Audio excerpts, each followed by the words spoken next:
And we are now moving on to leaving Norway, you can say, moving on to the Baltics, to hear more about the enhanced forward presence, which was decided upon at the Warsaw Summit in 2016 and actually implemented 1 year later in 2017. So pretty fast for being an alliance with 29 members to decide and execute on this decision. And we will hear Lieutenant Thomas Pettersen from the Telemark Battalion, Norwegian Army, and also Lieutenant John Jacobs from the he's Public Affairs Officer at the Royal Netherlands Army on this topic. So both of you are much welcome, and I think Thomas is starting. Sorry.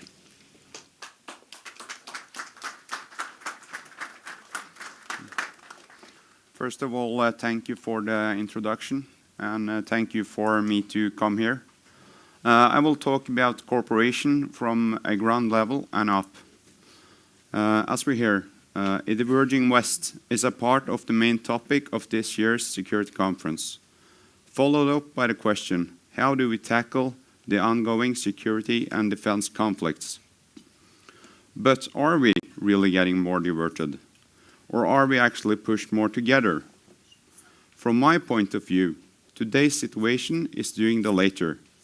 At the tactical level, where the soldiers meet, the reason for my claim is the fact that we now have more units than ever from multiple nations participating in exercises together on an annual basis, in addition to conducting combat operations in an asymmetric environment, as we already done for several years in Afghanistan. NATO's center of gravity is often, if not always, said to be cohesion of the alliance. How do we ensure this?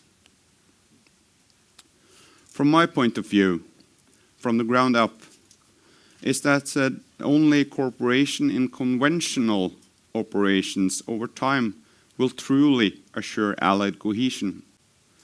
We need to know each other and to trust each other.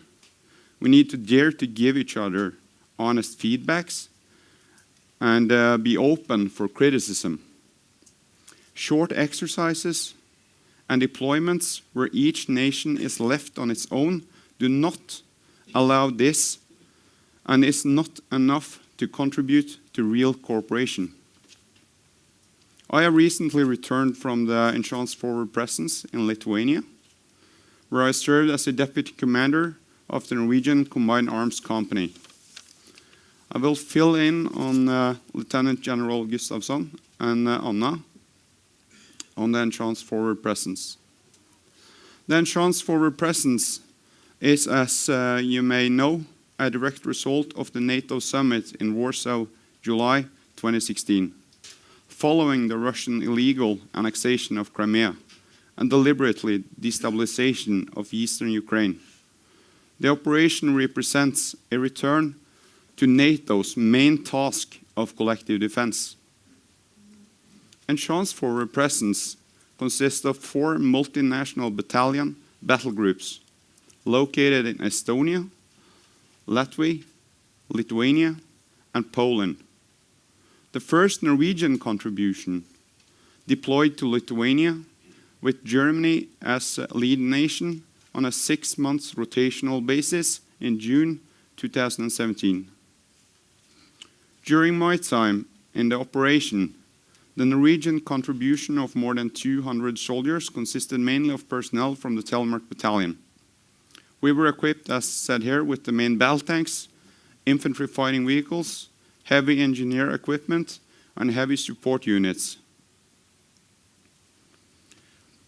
In the enhanced forward presence, we mainly have company-sized units from the different nations that interact on a daily basis, but not only on planning purposes and on exercises, but also in administration, maintenance, logistics, and spare time activities over a period of 3 to 6 months.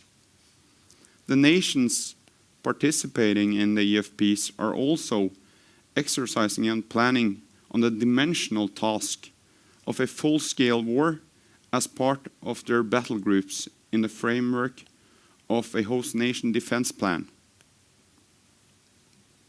Some units from the various nations are also directly interacting down to squad level, coordinating, planning, and executing both training and education together, as for example, the sniper teams did in the EFB Lithuania during my deployments.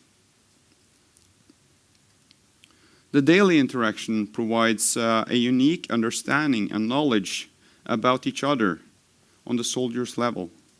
How do we react? How do we lead? How we perform? How we are prepared? How well our equipment work?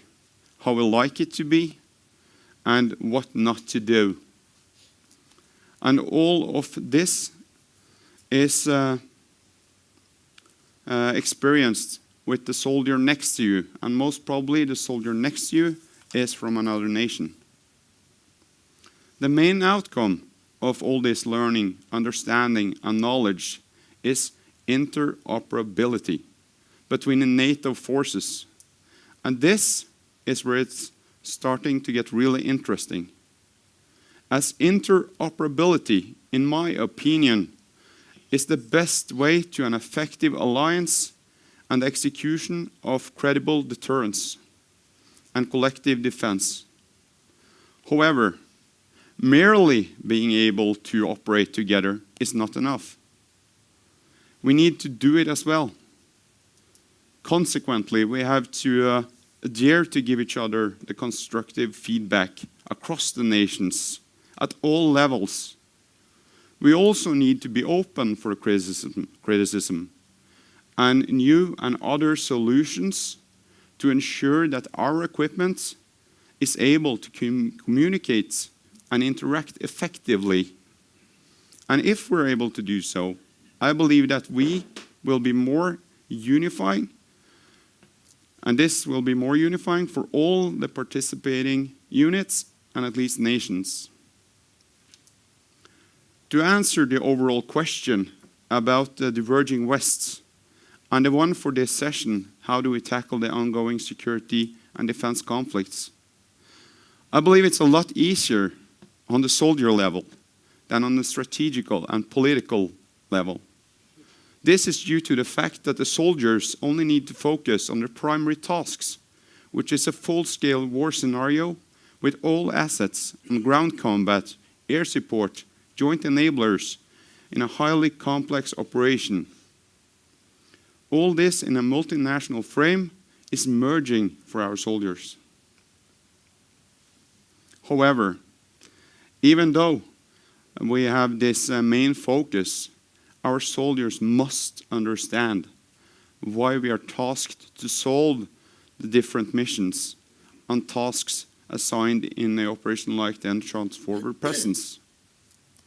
Understanding of the actual situation where you are deployed is crucial as our soldiers interact with the civilian society, other military forces, and media.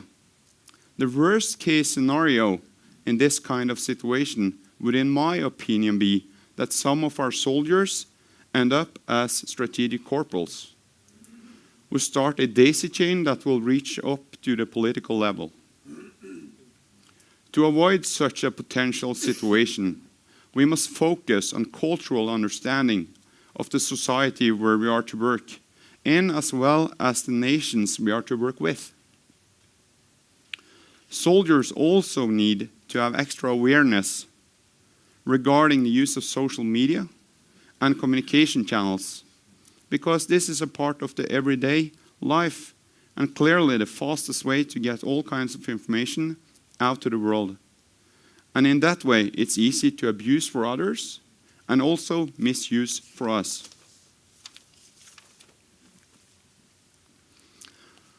This warrants clear guidances to our soldiers and how to interact with locals, medias, and others.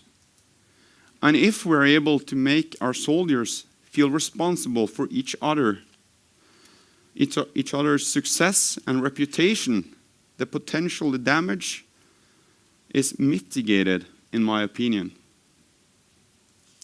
To sum it up, I believe that NATO, through cooperation, has the potential to be even more effective, and that this will come naturally to us because we spend time together training, exercising on our core tasks, and because we accomplish the military strategic objectives of deterrence and collective defense every day in the field with our allied partners. Right now, in the fields of the Baltic states and Poland, soldiers of many nations ensure allied cohesion and interoperability. From the soldier's perspective, this is collective defense. Thanks.